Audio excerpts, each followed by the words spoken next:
Hey guys, உங்களை சந்திப்பதில் மகிழ்ச்சி. நான் இன்னைக்கு உங்களுக்கு ஒரு ஹாரர் மூவி எடுத்துட்டு வந்திருக்கேன். ஹாரர் மூவினா உங்க வீட்டு ஹாரர், எங்க வீட்டு ஹாரர் இல்லைங்க, அம்பானி வீட்டு ஹாரர். உடனே அம்பானி வீட்டு கல்யாணத்துக்குள்ள பேய் வந்துருச்சான்லாம் என்கிட்ட கேட்காதீங்க. அந்த அளவுக்கு பயங்கரமா இருக்கும்ன்றது தான் சொல்ல வரேன். நானும் நிறைய பேய் படம் பார்த்திருக்கேன். ஆனா மிட் நைட்ல பார்த்தனாலே என்னன்னு தெரியல, இந்த படம் எனக்கு பர்சனலா கொஞ்சம் பயங்கரமா தான் இருந்துச்சு. போன தடவை நீங்க ஹாரர் மூவிக்கு கொடுத்த ரெஸ்பான்ஸ் நல்லா இருந்தனால உங்களுக்கு இந்த படத்தை எடுத்துட்டு வந்திருக்கேன். நீங்க இதுக்கும் சப்போர்ட் பண்ணுவீங்கன்னு நம்புறேன். நிறைய பேர் வீடியோவை மட்டும் பார்த்துட்டு சப்ஸ்கிரைப் பண்ணாம போய்கிட்டு இருக்கீங்க. நீங்க சப்ஸ்கிரைப் பண்ணாதான் எனக்கு நீங்க எவ்வளவு சப்போர்ட் பண்றீங்கன்னு தெரியும். அதனால கொஞ்சம் நீங்க அதை சப்ஸ்கிரைப் பண்ண தட்டி விட்டுட்டு பார்த்தீங்கன்னா நல்லாயிருக்கும். நிறையா பேசி நான் உங்களை போர் அடிக்க விரும்பல. இன்னைக்கு ஒன்லைன்லாம் இல்லாமல் நம்ம டேரெக்டாக வீடியோக்குள்ளே போகிறோம். இன்னைக்கு நம்ம பார்க்க போகிறது 2019 ரிலீஸ் ஆன curse of La llorona. And I welcome you all to Kitty's Voice Over. படம் ஆரம்பிச்சோடனே மெக்சிகோ 1673 காட்டுறாங்க. அங்க ஒரு சின்ன பையன் தன்னோட அம்மாவுக்கு ஒரு அழகான நெக்லஸ் கிஃப்டா தரான். அதை வாங்கின அவங்க அம்மாவும் ரொம்ப அழகா இருக்கு, இதை நான் வாழ்நாள் முழுக்க பத்திரமா பாத்துக்குவேன்னு சொல்லி வாங்கி கழுத்துல மாட்டுறாங்க. இப்ப இந்த அழகான குடும்பம் அருமையான அந்த இயற்கை வளம் நிறைந்த இடத்துல சந்தோஷமா சுத்தி விளையாண்டுட்டு இருக்காங்க. அவங்க அங்க அப்படி சுத்திட்டே இருக்கிறப்போ திடீர்னு மொத்த குடும்பமும் மறைஞ்சிருது. அங்க அந்த சின்ன பையன் மட்டும்தான் இருக்கான். இப்ப கண்ணை முழிச்ச அந்த சின்ன பையன் குழம்பி போயிடுறான். என்ன நம்ம மட்டும்தான் இருக்கோம்னு எல்லாரையும் தேட ஆரம்பிக்கிறான். அப்போ அவனுக்கு தூரத்துல அந்த புதருக்குள்ள இருந்து ஏதோ சத்தம் கேட்குது. அவன் என்னன்னு பார்க்க பக்கத்துல போறான். அங்க போனவன் அவனோட அம்மா அவனோட அண்ணனை அங்க இருக்கிற ஒரு குளத்துல முக்கி சாகடிக்கிற ஒரு காட்சியை பார்த்து உறைஞ்சு போயிடுறான். அந்த சின்ன பையன் பாக்குறத அவங்க அம்மாவும் பாத்துறாங்க. அங்க இருந்து அவன் என்னை விட்டுருங்க மாண்டு பயந்து ஓட ஆரம்பிக்கிறான். அவனை பின்னாடி துரத்திட்டே வந்து அவனோட அம்மாவோட கை அவனோட கையை பிடிச்சிருது. அங்க கட் பண்ணி படத்தோட பேரை போடுறாங்க, கர்ஸ் ஆஃப் லா llorona. அடுத்த சீன்ல 1973 லாஸ் ஏஞ்சல்ஸை காட்டுறாங்க. அங்க ஹீரோயின் தன்னோட 2 குழந்தைகளோட சந்தோஷமா வாழ்ந்துட்டு இருக்கா. ஹீரோயினோட ஹஸ்பண்ட் ஒரு போலீஸ் ஆபீசர். அவர் சர்வீஸ்ல இருக்கிறப்ப ஒரு எதிர்பாராத விபத்துல இறந்துட்டாரு. இப்ப ஹீரோயின் சைல்ட் செக்யூரிட்டி சர்வீஸ்ல வேலை பார்த்துக்கிட்டே தன்னோட குழந்தைகளை தனியா தான் வளர்த்துட்டு வராங்க. சைல்ட் செக்யூரிட்டி சர்வீசஸ்னா என்னன்னா, குழந்தைகள் பெற்றோர்களால் துன்புறுத்தப்பட்டாலோ அடிக்கப்பட்டாலோ கவர்மெண்ட் அவங்கள பெற்றோர்கள்ட்ட இருந்து பிரிச்சு கவர்மெண்ட் நடத்துற கம்யூனிட்டி சென்டர்ஸ்லயோ இல்ல ஃபாஸ்டர் ஹோம்ஸ்லயோ வச்சு பத்திரமா வளர்ப்பாங்க. நம்ம ஊர் மாதிரி அடிக்கட்டும்னு பார்த்துட்டுலாம் இருக்க மாட்டாங்க. பெற்றோர்களுக்கும் தகுந்த தண்டனை கொடுக்கப்படும். ஒரு நாள் ஹீரோயின் வேலை பார்த்துட்டு இருக்க ஸ்டேஷனுக்கு ஒரு சைல்டு அபியூஸ் கேஸ் வருது. அதுல குற்றம் சாட்டப்பட்ட நபர் பெட்ரிஷியா ஹீரோயினுக்கு ரொம்பவே தெரிஞ்சவங்க. அதனால ஹீரோயின் என்ன மேட்டர்னு செக் பண்றதுக்காக பெட்ரிஷியாவோட வீட்டுக்கு போறாங்க. போய் பார்த்தா அந்த பெட்ரிஷியா பூட்டெல்லாம் போட்டு வீட்டை பயங்கரமா பூட்டி வச்சிருக்கான். யாரையும் உள்ளேயும் விட மாட்டான். உடனே ஹீரோயினும், உன் மேல ஒரு சைல்டு அபியூஸ் கேஸ் வந்திருக்கு, நீ உன்னோட பசங்களை ரொம்ப லவ் பண்றன்னு எனக்கு தெரியும், நீ அவங்களுக்கு எதுவும் பண்ணிருக்க மாட்டேன், இது சும்மா ஒரு ஃபார்மாலிட்டி செக் தான், நான் உள்ள வந்து பார்த்துட்டு போயிடுறேன்னு சொல்றாங்க. அதுக்கு பெட்ரிஷியாவும், நீ மட்டும் வேணாம் வா, நான் வேற யாரையும் உள்ள விட மாட்டேன்னு சொல்றாங்க. ஹீரோயினும் அவங்க கூட வந்தவங்களை நீ வெளியே இருன்னு சொல்லிட்டு அவங்க மட்டும் உள்ள போறாங்க. உள்ள போய் பார்த்தா அந்த வீடே பயங்கர இருட்டா, எங்க பாரு மெழுகுவற்றிகள் ஏற்றப்பட்டு பயங்கர அமானுஷ்யமா இருக்கு. வீட்டுக்குள்ள எங்கேயுமே குழந்தைகள் இல்லாதனால என்னாச்சு பெட்ரிஷியா, உன்னோட பசங்களை எங்கன்னு ஹீரோயின் கேக்குறாங்க. உடனே பெட்ரிஷியா, கொஞ்சம் அமைதியாரு, உனக்கு அது கேக்குதா, அந்த சத்தம் உனக்கு கேக்குதான்னு கேக்குறாங்க. அதுக்கு ஹீரோயின், எனக்கு எந்த சத்தமும் கேட்கல, நீ எதை பத்தி பேசுறன்னு கேக்குறாங்க. அவ அழுகிற சத்தம் உனக்கு கேட்கலையா, எனக்கு கேக்குது, ஒரு நிமிஷம் இருன்னு சொல்லிட்டு பெட்ரிஷியா எதையோ தேடி வீட்டுக்குள்ள போறான். அப்ப ஹீரோயின் ஒரு ரூம்ல ஃபுல்லா பிளாக் மேஜிக் ஓவியங்கள் வரையப்பட்ட ஒரு கதவு பூட்டு போடப்பட்டிருக்கதை பாக்குறான். அந்த கதவுக்கு அந்த பக்கம் என்ன இருக்குன்னு ஹீரோயின் காதை வச்சு கேட்க முயற்சி செய்யறாங்க. அப்ப அங்க வந்த பெட்ரிஷியா, அந்த கதவு கிட்ட போகாத, அந்த கதவை விட்டு தள்ளி போன்னு சொல்லி ஆக்ரோஷமா ஹீரோயினை கையில இருக்க சுத்தியால அடிக்க போறா. உள்ள நடக்கிற சத்தம் கேட்ட ஹீரோயின் கூட வந்து இந்த இன்னொரு ஆள் வெளிக்கதவை உடைச்சிட்டு உள்ள வந்து பெட்ரிஷியாவை பிடிச்சிடறான். இப்ப மத்த போலீஸ்லாம் வந்து பெட்ரிஷியாவை பிடிச்சிட்டு போயிறாங்க. ஹீரோயினும் பெட்ரிஷியா கழுத்துல இந்த சாவியை எடுத்து அந்த கதவை திறந்து பாக்குறா. உள்ள பெட்ரிஷியாவோட 2 பசங்களும் இருக்காங்க. அந்த ரூம்குள்ள இருந்த பெட்ரிஷியாவோட மூத்த பையன் ஹீரோயினை பார்த்து, ப்ளீஸ் கதவை போட்டுங்க, இல்லைன்னா அவன் வந்து எங்களை பிடிச்சிட்டு போயிடுவான்னு சொல்றான். அதுக்கு ஹீரோயினும், பயப்படாதீங்க, இனிமே உங்களுக்கு எந்த பிரச்சனையும் இல்லை, எதா இருந்தாலும் நான் பாத்துக்கிறேன்னு சொல்லி அந்த 2 பசங்களையும் கூட்டு போய் கவர்மெண்டோட ஒரு குழந்தைகள் காப்பகத்துல தங்க வைக்கிறாங்க. அன்னைக்கு நைட் அந்த சில்ட்ரன்ஸ் ஹாஸ்டல்ல அந்த சின்ன பையன் ஏதோ சத்தம் கேட்டு எந்திரிக்கிறான். பார்த்தா அந்த பெரிய பையன் கதவை திறந்துட்டு தூக்கத்திலேயே எங்கேயோ நடந்து போயிட்டு இருக்கான். அதை பார்த்து அந்த சின்ன பையனும் அண்ணா நில்றான்ட்டு அவனை துரத்திட்டே போறான். அந்த சில்ட்ரன்ஸ் ஹாஸ்டல் வளைஞ்சு காரிடோரா போகுது. அவனும் திரும்பி அவனை துரத்தி போய்கிட்டே இருக்கான். அப்போ ஒரு திருப்பத்துல அந்த பெரிய பையன் ஒரு ஜாம்பி மாதிரி நிக்கிறான். அவனை பார்த்து அந்த சின்ன பையனும், டே அண்ணா என்னடா ஏன்டா அப்படி நிக்கிறான்னு கேட்கறான். அதுக்கு அந்த பெரிய பையன் எகுத்தாப்புல இந்த ஒரு ரவுண்ட் கண்ணாடியை கையை காமிக்கிறான். அந்த சின்ன பையன் அந்த ரவுண்ட் கண்ணாடியை பாக்குறான். அவனுக்கு எதுவுமே தெரியல. அப்போ அந்த சின்ன பையன் முன்னாடி சீலிங்ல இருந்து ஒரு டிராப் தண்ணி விழுகுது. அந்த தண்ணி என்னன்னு கீழே பார்த்துட்டு மேல திரும்பி பாக்குறான். அவ்வளவுதான், அந்த அம்மா பேய் வந்துட்டு அவன் முன்னாடி ஆன்னு கத்திக்கிட்டு நிக்குது. இப்ப அங்க கட் பண்ணி அடுத்த சீன்ல ஹீரோயினுக்கு நைட் ஒரு போன் வருது. அந்த போன் எடுத்து அவங்க என்னன்னு பாக்குறாங்க. அப்ப அந்த 2 பசங்களும் தண்ணியில மூழ்கடிக்கப்பட்டு கொல்லப்பட்டுட்டாங்கன்ற நியூஸ் வருது. இதை கேட்டு அதிர்ச்சியான ஹீரோயின் தன்னோட 2 குழந்தைகளையும் கூப்பிட்டுக்கிட்டு அவசரமா கிரைம் ஸ்பாட்டுக்கு வந்து சேர்றாங்க. அங்க பெட்ரிஷியாவையும் கூப்பிட்டு வராங்க. அங்க வந்து பெட்ரிஷியா தன்னோட குழந்தைகள் இறந்து கிடப்பதை பார்த்து கதறி அழுகுறா. அங்க இருக்கிற ஹீரோயினை பார்த்து, இது எல்லாத்துக்கும் காரணம் நீ தான், இன்னும் ஒரு நாள் அவங்க அந்த ரூம்குள்ள இருந்திருந்தாங்கன்னா நான் அவளை தடுத்து நிறுத்தியிருப்பேன், நான் அவங்கள காப்பாத்திருப்பேன்னு சொல்லி ஆக்ரோஷமா கத்துறான். இதை கேட்ட ஹீரோயினும் யாரை தடுத்து நிப்பாடி இருப்ப, யார் அவன் கேக்குறாங்க. அதுக்கு பெட்ரிஷியாவும் அவளோட பேரு லா லொரோனான்னு சொல்றான். இதெல்லாம் நடந்துட்டு இருக்கப்போ ஹீரோயினோட பையன் காருக்குள்ள இருந்து இறங்கி போய் அந்த மலைப்பகுதி வழியா ஏறி போய் கிரைம் ஸ்பாட்ல என்ன நடந்திருக்குன்னு பாத்துட்டு இருக்கான். அப்போ அவனுக்கு பின்னாடி யாரோ ஒரு பொம்பளை அழுகிற சத்தம் கேக்குது. அவனும் யார் அந்த புதருக்குள்ளன்னு பாக்குறான். அங்க அழுதுட்டே உட்கார்ந்து இருக்குது வேற யாரும் இல்ல, அந்த பேய் தான். அவன் அங்க இருக்கிறத கவனிச்சோன்னே அந்த பேய் படார்னு திரும்பி வேகமா வந்து அவன் கையை பிடிச்சி ஒரு மார்க்கை போட்டு விட்டுருது. இப்போ மிரண்டு போன அந்த பையன் வேகமா ஓடி போய் காருக்குள்ள ஏறி கதவெல்லாம் போட்டுறான், ஜன்னல்லாம் ஏத்துறான். இவன் பண்றதெல்லாம் பார்த்து குழம்பி போன அவனோட தங்கச்சி என்ன நடக்குதுன்னே புரியாம என்னன்னு கேக்குறா. அது அவனுக்கு எப்படி சொல்றதுன்னு கூட தெரியல. இப்ப அவனை தோத்திட்டே வந்து அந்த பேய் ஜன்னல் கண்ணாடிக்கு வெளியே வந்து நின்று அவனை பார்த்து மறுபடியும் ஆன்னு கத்துது. அவன் மிரண்டு போயிடுறான். இதை பார்த்து அவனோட தங்கச்சியும் டே பைத்தியக்காரா ஏன்டா அப்படி கத்துறான்னு கேக்குறா. அதுக்கு அவனும் நீ அவளை பார்க்கலையா, அவன் உனக்கு தெரியலையான்னு கேட்கறான். அதுக்கு அந்த பொண்ணும் இல்லைன்னு சொல்லுது. இவன் பயந்து போய் கையெல்லாம் நடுங்கிக்கிட்டு அந்த காருக்குள்ள ஒளிஞ்சு உட்காரான். இப்ப அங்க வந்த ஹீரோயின் அவங்க 2 பேத்தையும் அவங்க வீட்டுக்கு கூட்டு போயிடறாங்க. இப்ப அடுத்த நாள் இறந்து போன 2 பசங்களுக்காக சர்ச்சுக்கு வெளியில ஒருத்தர் வித்தியாசமான சடங்கு ஒன்று செஞ்சுட்டு இருக்காரு. அதை ஹீரோயின் பார்த்துட்டே நிக்கிறாங்க. அப்ப அங்க வந்த ஃபாதர் துக்கமான நேரத்திலையும் மனசு பாரமா இருக்கிற நேரத்திலையும் இந்த மாதிரி சடங்குகள் நம்மளை சுத்தி இருக்கிற நெகட்டிவிட்டியை துரத்த உதவும்னு அவங்க நம்புறாங்கன்னு சொல்றாரு. அதுக்கு ஹீரோயினும் நீங்க அதை நம்புறீங்களான்னு கேக்குறாங்க. இங்க நான் என்ன நம்புறேன்றது விஷயம் கிடையாது, அவங்க அதை நம்புறாங்க. அவங்க அதை நம்புறாங்கன்னா அவங்க கடவுளையும் நம்புறாங்க. இங்க அது மட்டும்தான் விஷயம்னு ஃபாதர் சொல்றாரு. இப்ப ஃபாதரை பார்த்து ஹீரோயின் நீங்க லா லொரோனா பத்தி ஏதாவது கேள்விப்பட்டிருக்கீங்களான்னு கேக்குறாங்க. அதுக்கு ஃபாதரும் அவளோட பேரை நான் கடைசியா சின்ன வயசுல தான் கேள்விப்பட்டேன், இப்ப மறுபடியும் நீ சொல்லிதான் நான் கேட்கிறேன். அவளுக்கு இன்னொரு பேரும் இருக்கு, வீப்பிங் விமென், அதாவது அழுகும் பெண். அந்த காலத்துல மெக்சிகோலயே பயங்கர அழகான பொண்ணு அவதான் சொல்லுவாங்க. அவளை ஒரு பணக்கார ஆள் துரத்தி காதலிச்சு கல்யாணமும் பண்ணிக்கிட்டான். அவங்களுக்கு 2 அழகான ஆண் பிள்ளைகளும் பிறந்தாங்க. அவங்க வாழ்க்கை நல்லா ஸ்மூத்தா போயிட்டு இருக்கப்போ தன்னோட கணவருக்கு இன்னொரு சின்ன பொண்ணோட ஒரு தொடர்பு இருக்கதை அவ கண்டுபிடிக்கிறான். இதனால ஆத்திரமடைஞ்ச அவனை பழி வாங்குறதுக்காக அவனுக்கு முக்கியமான தன்னோட குழந்தைகளை அவளோட கையாலேயே ஒரு குளத்துல முக்கி துடிக்க சாகடிக்கிறான். ஒரு கட்டத்துக்கு மேல அவ செஞ்சது தப்புன்றதை உணர்ந்து அவ குற்ற உணர்ச்சி தாங்காம அதே தண்ணிக்குள்ள அவளும் விழுந்து இறந்துடுறான். அப்போத்துல இருந்து அவளோட ஆன்மா சபிக்கப்பட்டு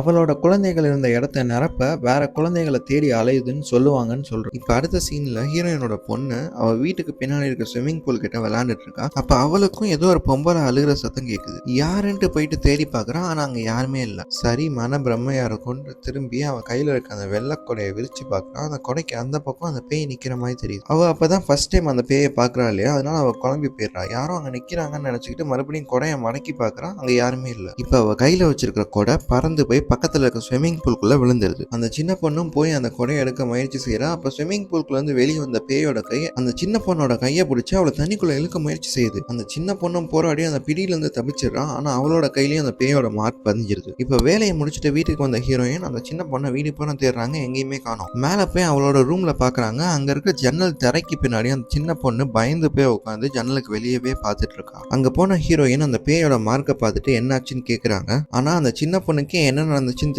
தெரியாதனால அவளே ஒரு குழப்பத்துல தான் உட்காந்துருக்கா. அதனால நான் கீழே விழுந்துட்டேன்னு போய் சொல்லி சமாளிக்கிறா. இப்ப அடுத்த சீன்ல பெட்ரிஷியாவோட பசங்க இறந்தப்ப சர்ச்சுக்கு வெளியில வித்தியாசமான சடங்கை செஞ்சிட்டு இருந்த நபர் பெட்ரிஷியாவோட வீட்டுக்கு போயிட்டு அங்க எதையோ தேடுறாரு. அப்ப அவரோட கண்ணுல கருப்பு கலர் சாயம் பூசின தண்ணி மாதிரி ஏதோ ஒன்று படுது. அதை அவர் வச்சிருக்க கண்ணாடி டியூப்ல கலெக்ட் பண்ணி வச்சுக்கிறார். அன்னைக்கு நைட்டு பெட்ரிஷியாவோட கேஸ் ஃபைல் எடுத்து ஹீரோயின் பார்த்துட்டு இருக்கா. அப்ப அதுல இருக்க ஒரு போட்டோல பெட்ரிஷியாவோட பையனோட கையில இருந்த காயம் அந்த சின்ன பொண்ணோட கையில இருந்த காயத்தோட ஒத்து போறதை கவனிக்கிறான். இதை இப்படி பார்த்துட்டே இருக்கிறப்ப கீழே இருந்த ஏதோ சத்தம் கேட்குது. என்னன்னு கீழே இறங்கி போய் பார்க்கறான். அந்த சின்ன பையன் தூக்கத்துல நடந்து போய் வெளிக்கதவை முட்டிக்கிட்டு இருக்கான். இப்ப அவனை பொறுமையா கூட்டு போய் அவனோட ரூம்ல தூங்க வச்சுட்டு மறுபடியும் ஹீரோயின் அவளோட ரூமுக்கு வரா. வந்து பார்த்தா அந்த கேஸ் ஃபைல் பூரா அங்கேயும் எங்கேயும் செதறி போய் மொத்த ரூமும் குழஞ்சி போய் கிடக்கு. இப்ப அந்த சின்ன பொண்ணோட ரூம் கதவு ஸ்லோவா திறக்குது. அந்த சின்ன பொண்ணோட ரூம்ல இருக்க ஒரு கண்ணாடியில மனக்கோலத்துல இருக்க ஒரு பொண்ணோட உருவத்தை ஹீரோயின் முதல் தடவையா பாக்குறான். யாரோ ஒருத்தி அத்துமீறி நம்ம வீட்டுக்குள்ள நுழைஞ்சிட்டா போலன்ட்டு ஹீரோயின் வேகமா போய் தேடி ஒரு பேட்டை கண்டுபிடிச்சு இருக்கிறான். இப்ப அந்த பக்கத்து ரூம்ல இருந்த உருவம் நேரா ஹீரோயினோட ரூம்க்கே வந்து அவளை நோக்கி ஸ்லோவா வந்துட்டு இருக்கு. ஒழுங்கு மரியாதையா என்னோட வீட்டை விட்டு வெளியே போன பேஸ்பால் பேட்டை கொண்டு ஹீரோயின் அந்த உருவத்தை அடிக்கிறாங்க. இப்ப அந்த உருவம் மறைஞ்சிருது. நடக்கிறது கனவா நினவான்னு தெரியாம ஹீரோயின் குழம்பி போயிடறாங்க. அதே நேரத்துல ரொம்ப பயந்து போயிடுறாங்க. அடுத்த நாள் பெட்ரிஷியாவை பார்க்க போன ஹீரோயின் அவ கையிலயும் அதே மாதிரி காயம் இருக்கிறத பார்த்து இது எப்படி ஆச்சுன்னு கேட்கறாங்க. அதுக்கு அவளும் அது உனக்கு சீக்கிரமாவே புரியும், உன்னோட குழந்தைகள் சீக்கிரம் அவளோட அழுகுறலை கேட்பாங்க,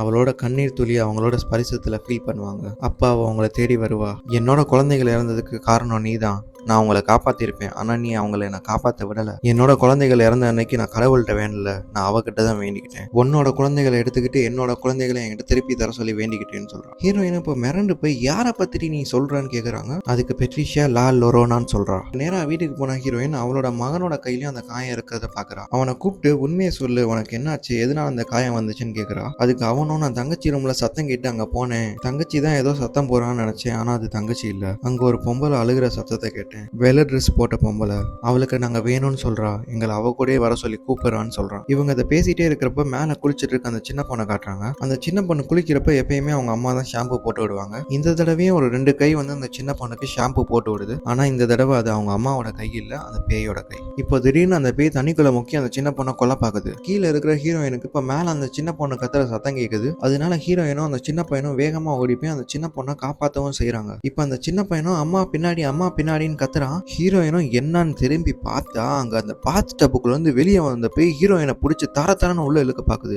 எப்படியும் அந்த பேயிட்ட இருந்து தப்பிச்சு அடிச்சு பிடிச்சி மொத்த குடும்பமும் சர்ச்சை நோக்கி ஓடுறாங்க. அங்க இருக்கிற ஃபாதர்கிட்ட எல்லா விஷயத்தையும் சொல்றாங்க. இதை கேட்ட ஃபாதரும் நான் சர்ச் மூலியமா உங்களுக்கு உதவி செய்யணும்னா அதுக்கு நான் சர்ச்ல இருந்து அப்ரூவல் வாங்கணும், அந்த அப்ரூவல் வர 2-3 வாரமாச்சும் ஆகும், நம்ம கிட்ட அவ்வளோ டைம் இருக்கிற மாதிரி எனக்கு தெரியல, ஆனா என்கிட்ட இன்னொரு ஐடியா இருக்கு, அதுக்கு நீங்க சரினா நான் அதை சொல்றேன்னு சொல்றாரு. அதுக்கு ஹீரோயினும் நீங்க எதுனாலும் சொல்லுங்க, எங்களுக்கு உடனே உதவி தேவைன்னு சொல்றாங்க. அன்னைக்கு நீ சர்ச்சுக்கு வெளியில ஒரு சடங்கு செய்யற ஒருத்தரை பார்த்தேல, அவர் இதுக்கு முன்னாடி பிரீஸ்டா தான் இருந்தாரு. அவருக்கும் சர்ச்சுக்கும் நிறைய விஷயங்கள்ல முரண்பாடு ஆயிடுச்சு. அவருக்கு இந்த டைம் எடுத்துக்கிறது, அப்ரூவல் வாங்குற ஃபார்மாலிட்டிஸ் எல்லாம் பிடிக்கல, அதனால அவர் சர்ச்சை விட்டு விலகி போயிட்டாரு. ஆனா அவர் இன்னும் மக்களுக்கு உதவி செஞ்சுட்டு தான் இருக்காரு அவரோட வழியில, நீ அவரை போய் பாரு, அவர் கண்டிப்பா உனக்கு உதவி செய்வார்னு சொல்லி அனுப்பி விடுறாரு. இப்ப ஃபாதர் சொன்ன மாதிரி ஹீரோயினும் அந்த பிரீஸ்ட பார்க்க போறா. ஆனா ஹீரோயின் சொல்றதெல்லாம் கேட்ட பிரீஸ்ட் அவளுக்கு உதவி செய்ய மறுக்கிறான். இது சர்ச்சோட வேலை, என்னோட வேலை கிடையாது, நீங்க சர்ச்சிட்ட போங்க, இப்ப முதல்ல என் கடையை விட்டு வெளியே போங்கன்னு சொல்லி அவங்கள துரத்து பாக்குறான். அப்ப யதார்த்தமா அந்த பிரீஸ்ட் அந்த பசங்க கையில இருக்க மார்க்க பாக்குறான். உடனே ஹீரோயின் இது உங்களுக்கு என்னன்னு தெரியுமான்னு கேக்குறா. அதுக்கு அந்த பிரீஸ்டும் எனக்கு தெரியும், அது லா லொரோனாவோட மார்க்னு சொல்றான். இப்ப அவங்களுக்கு உதவி செய்யவும் ஒத்துக்கிறான். நேரா ஹீரோயினோட வீட்டுக்கு போன பிரீஸ்ட் வீடு பூரா மெழுகுவத்தி ஏத்த சொல்றான். ஏன்னா லா லொரோனாக்கு இருட்டுனா தான் ரொம்ப பிடிக்கும், அவன் இருட்டுல தான் வருவான்னு சொல்றான். அவங்களும் வீடு பூரா மெழுகுவத்தி ஏத்துறாங்க. அப்ப அந்த பிரீஸ்ட் இருந்த ஒரு வித்தியாசமான சிலுவையை அந்த பையன் பாக்குறான். அதை எடுத்து அவன் அந்த பிரீஸ்ட இது என்னன்னு கேட்கறான். அதுக்கு அந்த பிரீஸ்டும் இந்த சிலுவை ஒரு வித்தியாசமான மரத்தால செய்யப்பட்டது, அந்த மரத்தோட கலர் எந்த அளவுக்கு ரெட்டா இருக்கும்னா அது தூரத்துல இருந்து பாக்குறவங்க அந்த மரம் நெருப்பு பிடிச்சி எரியுதுன்னு நினைச்சுக்குவாங்க, அந்த அளவுக்கு ரெட்டா இருக்கும். அதனாலே அந்த மரத்தோட பேரு நெருப்பு மரம். லா லொரோனா அவளோட குழந்தைகளை கொன்னப்போ அந்த இடத்துல அந்த நெருப்பு மரம் இருந்ததாகவும் அவன் செஞ்ச காரியத்தை பார்த்து அந்த மரம் அழுததாகவும் சொல்லுவாங்க. அவ செஞ்ச கொலைக்கு அந்த மரம் ஒண்ணு மட்டும் தான் சாட்சி. அதனாலேயே அந்த மரத்துக்கு அவ மேல ஒரு ஸ்பெஷல் பவர் இருக்கிறதாவும் அவளை கொல்லக்கூடிய சக்தி அந்த மரத்துக்கு இருக்கிறதாவும் சொல்லுவாங்கன்னு சொல்றாரு. இப்ப அந்த பிரீஸ்ட் அந்த பெட்ரிஷியாவோட வீட்டுல இருந்து அவர் சேகரிச்சு அந்த கருப்பு திரவத்தை வச்சு ஏதோ பண்ணிட்டு இருக்காரு. அதை பார்த்த ஹீரோயின் அது என்னன்னு கேக்குறாங்க. அதுக்கு அவரும் இதுதான் லா லொரோனாவோட கண்ணீர் துளி, இதை வச்சு அவளுக்கு எதிராக யூஸ் பண்றதுக்கு ஒரு புனித நீர் செய்யறேன்னு சொல்றாரு. இப்ப நைட்டும் ஆகுது, அந்த வீட்டுக்குள்ள அமானுஷ்யமான சத்தங்கள் கேட்க ஆரம்பிக்குது. அதை கேட்ட பிரீஸ்டும் அவ வந்துட்டான்னு சொல்லி எல்லாரும் ஹால்ல கேதர் ஆகுறான். அவ அந்த பசங்களை தேடி மொத்த மாடியவும் பெரட்டி போட்டுட்டு இருக்கா. இப்ப அந்த சத்தம் மெதுவா கீழே வருது. அவ கீழே வந்த உடனே கீழே இருக்கிற மொத்த மெழுகுவத்தியை அணைச்சு விட்டுட்டு பின்னாடி இருந்து ஹீரோயினை பிடிச்சி செவத்துல தூக்கி அடிக்கிறான். அப்ப அங்க இருந்த பிரீஸ்ட் அவன் மேல அந்த புனித நீரை தெளிச்சு அவளை வீட்டை விட்டு வெளியே துரத்தி ஏதோ ஒரு மரத்தோட துகளை அந்த வீட்டு வாசலை சுத்தி போடுறாரு. அதை தாண்டி அந்த பேயால உள்ள வர முடியல.